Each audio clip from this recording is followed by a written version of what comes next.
Уважаемый Магомед Умарович, коллеги, хотел бы искренне поздравить с 100-летием республики и 30-летие парламента. Это великая дата сегодня. И самое главное – это стабильность, устойчивость законодательной власти, законодательного органа, который сам по себе нормативными актами он определяет, куда мы идем, что мы должны делать. Мы сегодня благодарны, и я искренне от себя, от правительства, за ту конструктивную работу, которую делают депутаты. Я искренне хочу сегодня поздравить и всех депутатов, всех созывов, кто стоял у истоков, кто сегодня ушел или прекратил полномочия по любым основаниям, и благодарен им за их труд.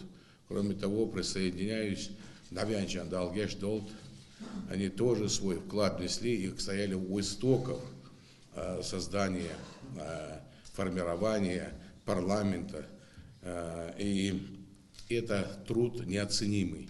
Самое главное – это то согласие, то понимание при самых горячих спорах, при самых горячих отстаиваниях своих предложений, но все равно в конце концов мы приходили к единому мнению, потому что мы это делаем не для себя, а мы делаем это для республики. Мы осознаем, и я благодарен депутатам искренне, и буду благодарить вас за то, что за этот период столько нормативных актов, которые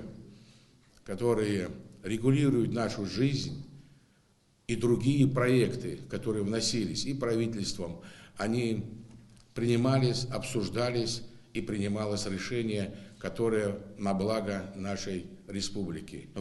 Хули, если будем слушать и слышать друг друга, у нас все получится.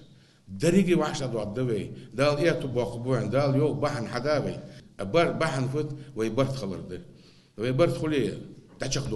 Мы пройдем любой путь,